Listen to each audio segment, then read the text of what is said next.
Hello, podcast listeners. Hope you're enjoying your day. First off, I have to give a shout out to my fellow listeners who are in the United Kingdom. It was sad news to hear about the passing of the Queen. Even though I am not from the United Kingdom, thought I'd send some thoughts and prayers to you guys currently right now. And the other thing too is with the Queen's passing, it became really difficult to find some news articles to talk about for today's podcast. But there are some things that did stick out from CNBC because I am expecting when the Queen's funeral does happen in the United Kingdom that they're going to probably break down the cost of what pretty much what it costs to have her funeral services. That'd be a very interesting topic to be able to get into when the time comes. But there are some things we need to be able to talk about in today's podcast. For instance, there's some news about some space companies, and they put up mixed second quarter results, especially after last year's controversial uh, segments that happened with the space industry, whether it was through SPAC deals or when Virgin Galactic made their space run with some billionaires and some elites, as they call it. So we'll talk a little bit about some of these companies today and what's going on with them. Shares of the company Smith and Wesson fall too as well, the gun maker, as they report a drop in demand in firing arms, which is interesting because there's a lot of articles going on right now saying that there's a huge demand for guns and ammunition currently right now, at least here in the United States. And it might be because it's just a different style of weapon that people are looking for. But it is an interesting topic that we need to get into today. There's news from Amazon as well. Amazon acquires warehouse machinery robotics maker Klostermans, which is interesting because it means that the automation era is coming closer and a lot sooner than I intentionally realized. We'll then talk about how UK is capping energy prices and they're ending fracking ban to ease their own crisis currently within their country. And finally, with Russian oil price cap, their G7 is trying to recruit more countries into helping with that result against Russia. With that being said, as I have to remind you at the beginning of each podcast, I am not a professional advisor in any way, shape, or form, and everything I talk about in this podcast is for information purposes only. Please do your own research before investing in any company, as you're not guaranteed to make money in the stock market when you invest. This podcast is for entertainment purposes and for information for those who wish to seek and be able to listen to this podcast at this time. With that being said, let's begin today's podcast. Space companies put up a mixed second quarter. Here's who outperformed and here's who flattered. Okay. The second quarter was a mixed bag for space companies, with some firms posting steady progress while others faced setbacks. Most space stocks, many of which went public last year through SPAC deals, are struggling despite the industry's growth of 50% or more since their market debut. The shifting market environment and climbing interest rates have hit technology and growth stocks hard, weighing on space stocks. Okay. Satellite and then, they go into details of some of these companies. The CNBC breaks down the most recent quarter reports for Aerojet, Rocketdyne, AST, Space Mobile, Astra, Black Sky, and the list goes on with more. One of them obviously being Virgin Galactic as well. And it says satellite imagery company Planet has yet to report its latest quarter results as the company follows a fiscal year calendar that began on February 1st. So they're probably going to be reporting their earnings next month, and they're probably going to be just as bad as some of these companies. But let's talk about some of these, okay? So for instance, Aerojet continues to draw a major portion of revenue from the space sector. The pro pollution specialist takes a majority of its 528.5 million in second quarter sales from defense related contracts. Notably, President and CEO Elaine Drake confirmed that Aerojet's backlog added a United Launch Alliance contract for 116 of the RL-10 engines needed to power the Vulcan rocket series, many of which Amazon ordered. So Aerojet's doing okay. Then there's AST, who's up 36% year to date so far. This is the satellite to smartphone broadband company reported revenue of 7.3 million and total operating expenses of 35.4 million, both metrics slightly higher than the same period a year earlier. The company has a 202.4 million in cash as AST continues to work towards the launch of its Blue Walker 3 test satellite in September. It spent 86.6 million on demonstration to date. Okay. Now this is the crazy thing. Astra is down 88% year to date. It says Astra, the small rocket and spacecraft builder, Astra reported another heavily quarterly loss, taking adjustable EBITDA. It means earnings before interest, tax. I don't remember what the DA stands for, but at least I remember that part of what it means. It says the company brought in just 2.7 million in revenue and announced the surprised cancellation of its Rocket 3.3 along with a launch pause. until at least 2023 as it pivots to developing the larger variation rocket 4.0. Astro has 200.7 million cash on hand. We've talked a lot about how companies that have cash on hand are like hanging in there a little bit. And so this continues that trend with having cash is king currently right now, especially in this sector. I mean, it's so a lot of these companies, look at this. Okay, down 58%, Momentous down 41%, Mineric, Redwire down 54%, Rocket Lab down negative 54%, Spire Global down negative 55%, Telstat down negative 61%. Here's one. This is the Canadian one. The Canadian-based satellite communication operator reported revenue of about 143 million, converted at current rate from Canadian dollars, a slightly decrease from the year before, with a contract backlog worth about 1.5 billion. Telstat projected an adjusted EBITDA profit of about 112 million. The company noted that the pending final manufacturer and financial agreements, capital expenditures could increase substantially to fund development of Lightspeed network. Now, this is where the controversy comes in. Virgin Galactic, okay, they're down 55% year to date. It says the space tourism company reported an adjusted EBITDA loss of 93 million on negligible revenue. Virgin Galactic announced yet another delay to the start of commercial service, pushing it back to the second quarter of 2023 as the company continues to refurbish the carrier aircraft and begin its space flights. Virgin Galactic reported 1.1 billion in cash in hand and announced plans to sell another 300 million in common stock. It's going to be interesting. A lot of these companies down 50%, down 16, down 59. Like, where does it end? Wall Street's probably not going to be investing in these companies anytime soon. And if you have a stomach for it, it is the future, a lot of these space companies, but I don't know. Currently, I just don't see the demand for space right now when there's a lot of issues currently happening around us in the world currently right now. So keep an eye out for the aerospace industry. I expect Boeing and Lockheed and I believe, what's the other one? Lockheed, Boeing.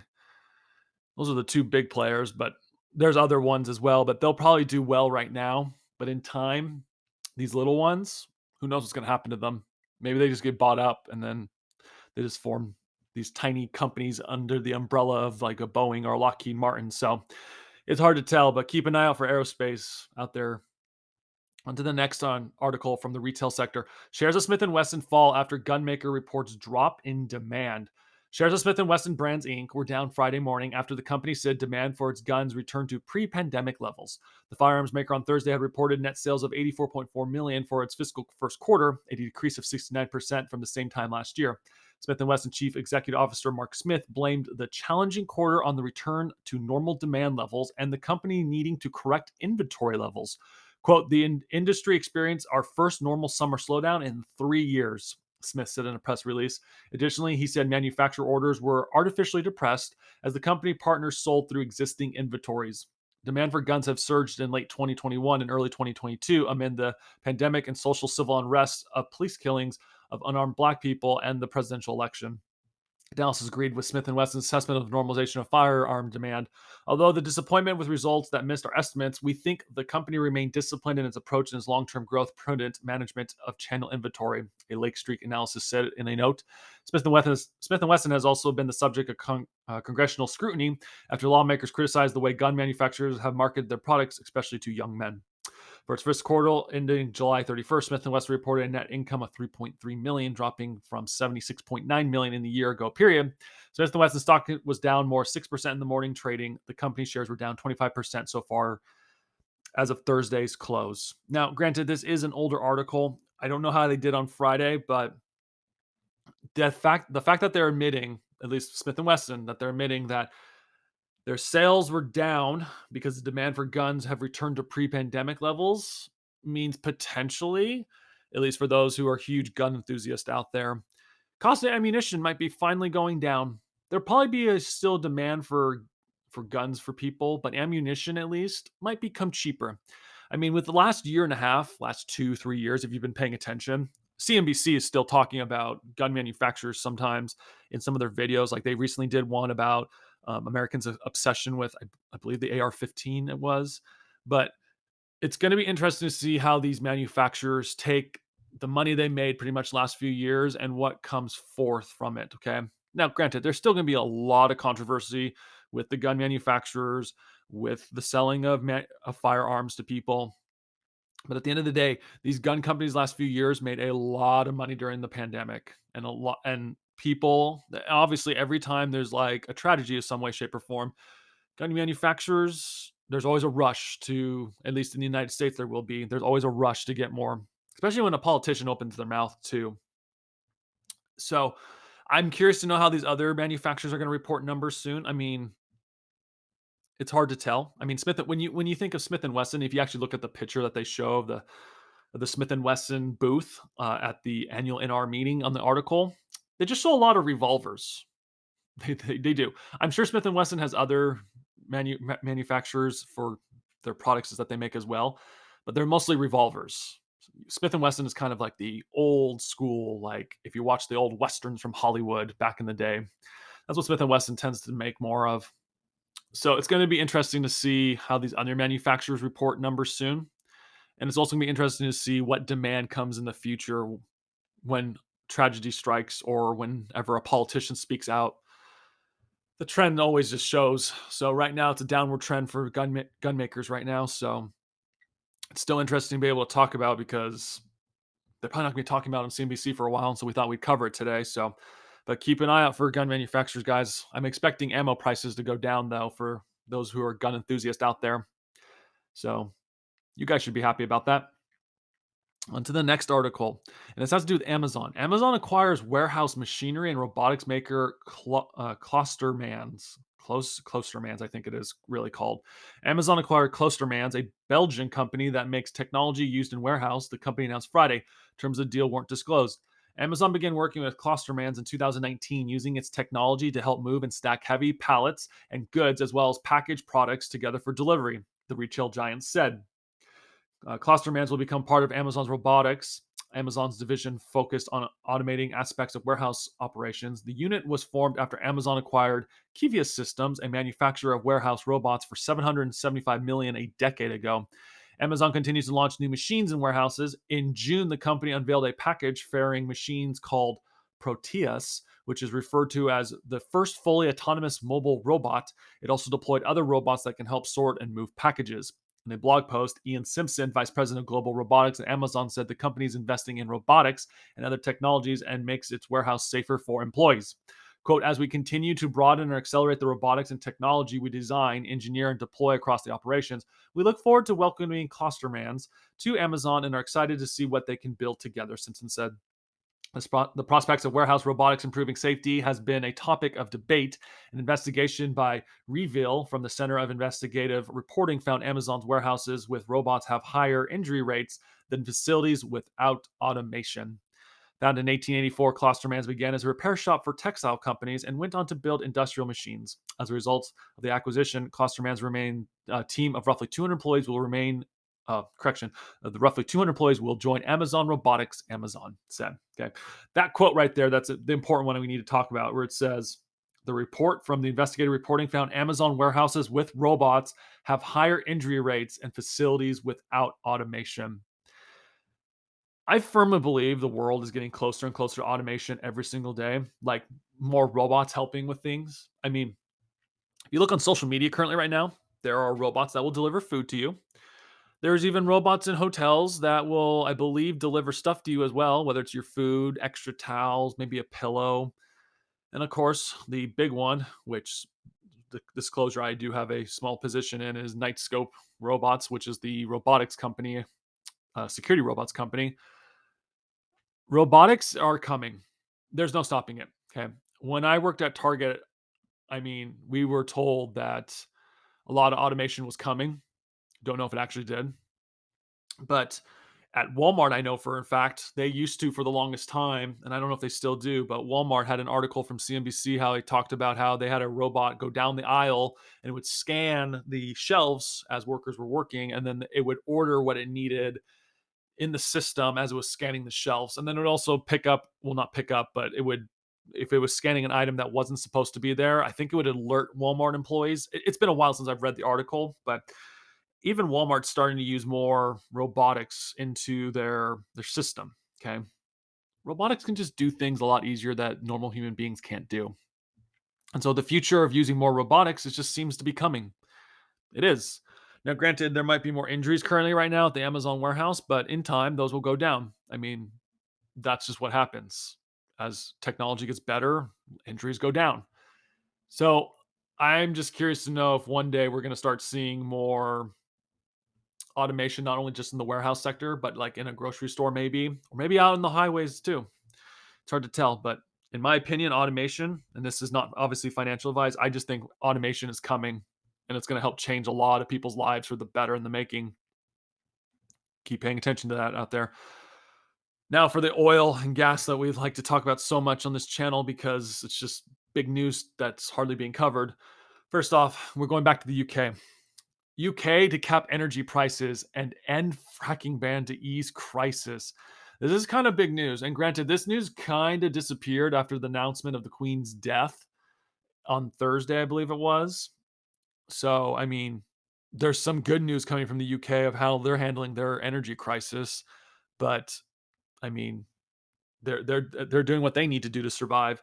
From London and from ABC News, the new British Prime Minister Liz Truss announced Thursday that her conservative government will cap domestic energy prices for homes and businesses to ease the cost of living crisis that has left residents across the United Kingdom facing bleak winter, or correction, facing a bleak winter.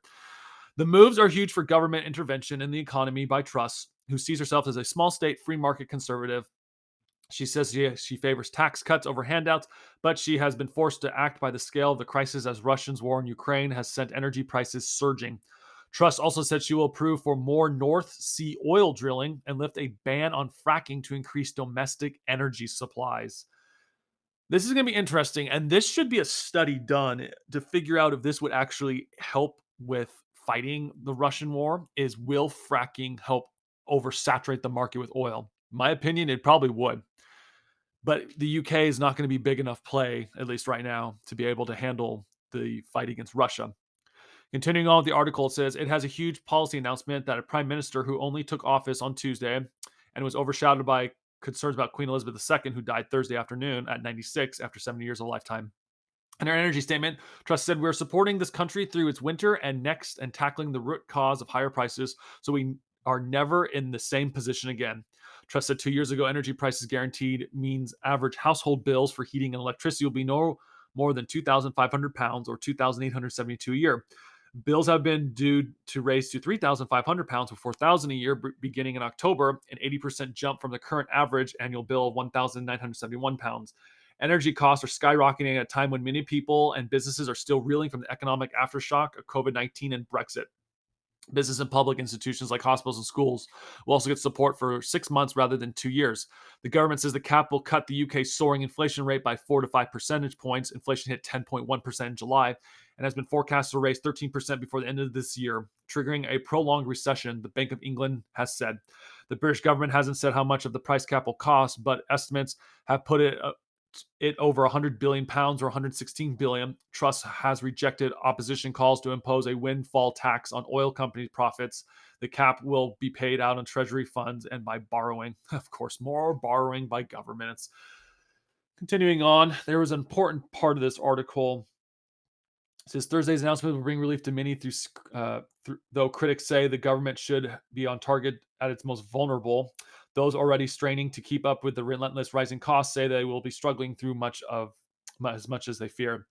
Quote, "I'm not optimistic at all. It's already been much of a struggle on what we're getting.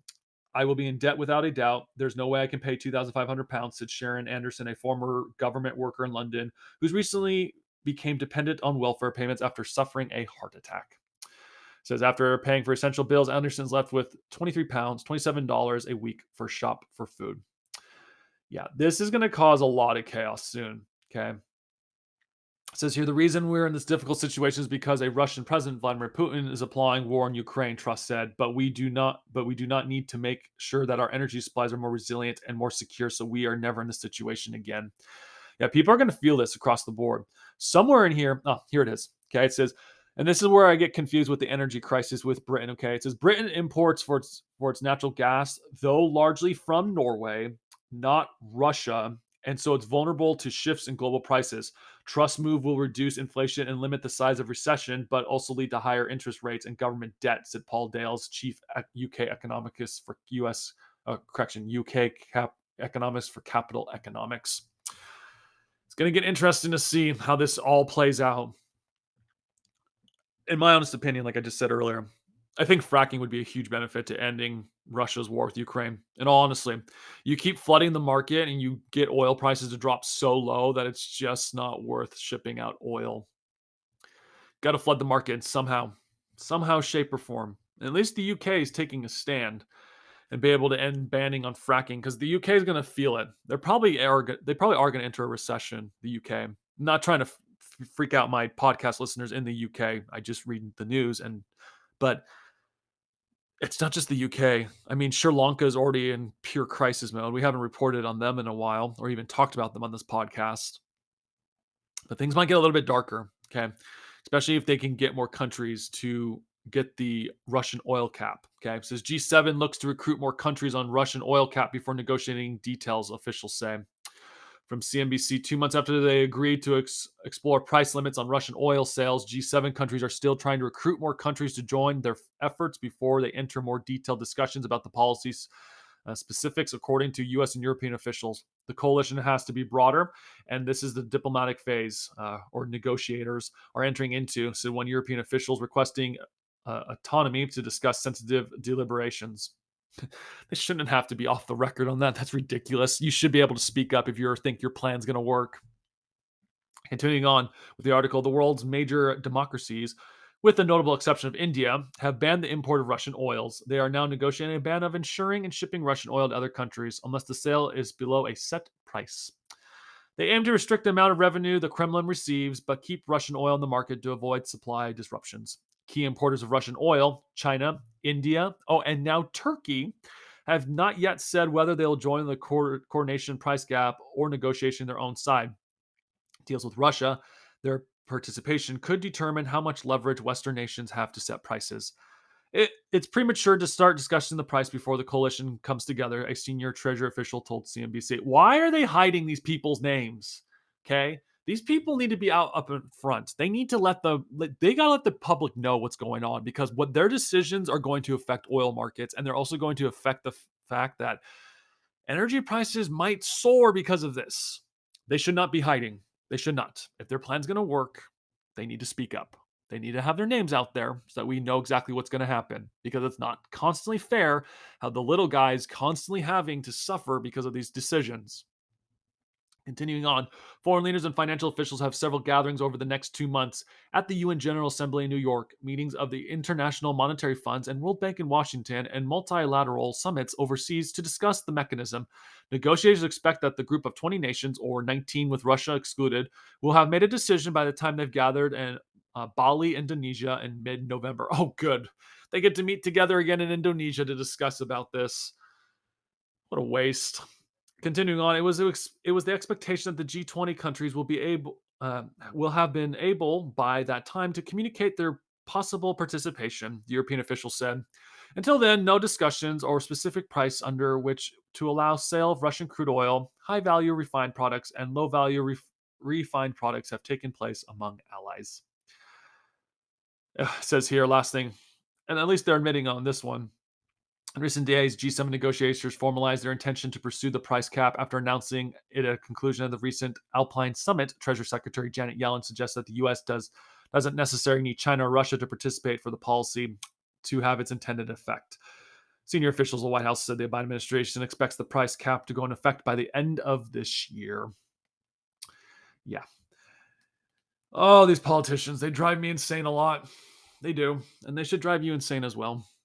They're going to screw this up in some way, shape, or form.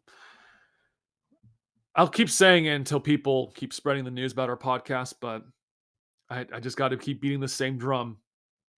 We already know China and Russia. We already know China's buying Russian oil and selling that same Russian gas to Europe. Saudi Arabia, we have an idea, we think, and it's just a theory on this podcast, we think that Saudi Arabia might be doing the same thing. I still want to know what other countries are buying Russian oil and what countries are going to be potentially selling it to the world. This whole price cap thing is ridiculous. There's an easier solution. Drill so much oil in every single country around the world that Russian oil becomes obsolete. and it doesn't affect the markets. Well, it probably will affect the markets if you pump too much oil into the world or into the world economy. Oil companies are going to get hammered. There'd be too much supply, not enough demand to meet it. But I think there's enough demand right now to meet what they're currently doing. But here's the thing. In the UK article, we didn't cover it that much. It said that the prime minister is allowing, I think, 100 more leases in the UK to be able to drill, to do more fracking. Whereas in the United States, President Joe Biden has been banning oil lease sales. He's not allowing any new drilling to happen within the United States. Now, granted, there's probably other lands that these oil companies can use, but we have to remember it takes time to build an oil refinery or to build an oil field or to build an oil anything. Okay. It doesn't magically just appear overnight. I think that's one thing Joe Biden always does is he just thinks it just magically appears overnight. No, it takes years to build. It takes on average 3 to 5 years just to build an oil well in the ocean. I can only imagine how long it takes to build it on land. And I think we talked about it in a past podcast. So go listen to past podcasts if you want to be able to understand how long it takes to build. But oil markets are going to we got to pay attention to what happens in November because oil markets are probably going to get slammed or they're just going to keep rising and then we get to feel it at the pump again. Ironically, how they're meeting after the midterm elections, too. Yeah, we need to keep an eye on that because oil markets are going to get hit some way. Whether good or bad, it's yet to be seen currently right now. With that being said, fellow podcast listeners, thank you so much for listening to today's podcast. I hope you have enjoyed it. If you had, please like and subscribe to this podcast, as every like and subscription helps grow this podcast so we'll be able to keep spreading the word of what's happening and be able to keep talking. Please also share with friends or family as they might enjoy it as well. And they might be able to share with their friends or family as well. And we can keep growing this podcast that way. With that being said, fellow podcast listeners, thank you so much for listening to today's podcast today. Thank you and goodbye.